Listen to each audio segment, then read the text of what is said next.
Croeso chi yma unwaith eto. Maen nhw'n deud wrtha i na tydi ngwynebu ddim mwyaf llawen bob amser. Ac eto, da ni'n parhau heddiw i feddwl am y thema yma o lawenydd, yr un sy'n cael ei chysylltu'n draddodiadol gyda thrydedd wythnos, cyfnod yr Advent.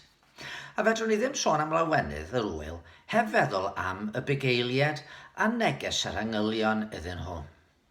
O'n i ddim sut fyddech chi yn ymateb tasau angel yn ymddangos yn y chymyl, ond yn sicr, yn y Beibl, yr ymateb cyffredin i ymddangosiadau fel hyn ydy dychryn.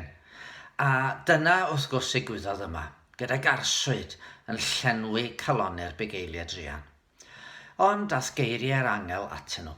Na cofnwch, can Iswele yr wyf fi'n mynegu chi newyddion da o lawenydd mawr. Rwan tydan ni gyd yn gyfarwydd iawn â chlywed y newyddion, a digon digalon ydy hwnnw ynde, o ddydd i ddydd gyda'r sôn yn y dyddiau ni am beryglon Covid-19, amrywiolyn Omicron, giamog sy gwleidyddion a phethau erchyll yn digwydd yn cymdeithas ac yn byd. Ac mae'n siŵr wrth i'r angylion wylio'r hyn oedd yn digwydd ar y ddaear. Doedden nhw ddim yn gweld rhyw lawer o reswm i lawenhau am fyd a bywyd dynol ryw.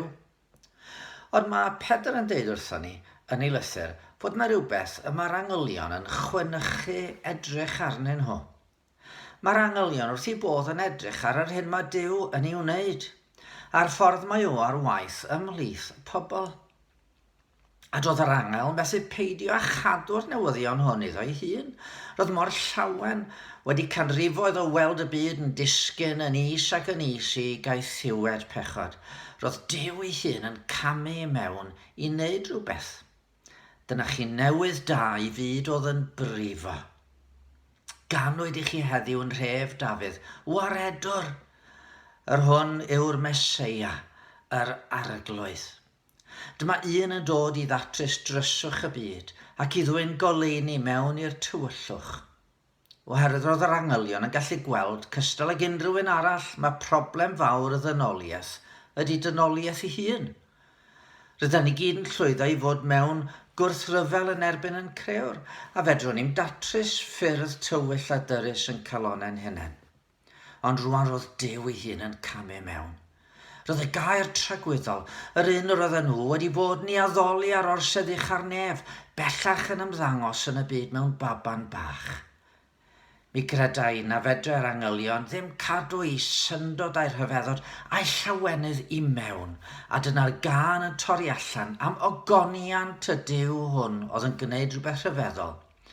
Rhywbeth oedd yn mynd i olygu tangnefedd ymhlith y rhai sydd wrth i fodd. Mi dybiau nad oedden nhw'n gwybod sut roedd y waredigaeth fawr yma'n mynd i gael ei gweithredu, i bod yn golygu mynd ar y llwybr o Fethlehem i groes greulon Calfaria. Ond roedden nhw'n gweld Duw ar waith, a hynny'n peri i'w calonnau ganu. Ac fe soniodd Iesu fod ei llawenydd yn cynyddu, wrth i ni ymateb i gariad Duw. Wrth sôn am y bugel da yn ceisio'r un allan o'r cant, y ddafad golledig honno, ac yna'n llawenhau wrth ddod o hyd iddi, fe ddywedodd felly y bydd llawenydd yn y nef am un pechadur a edifarhaol.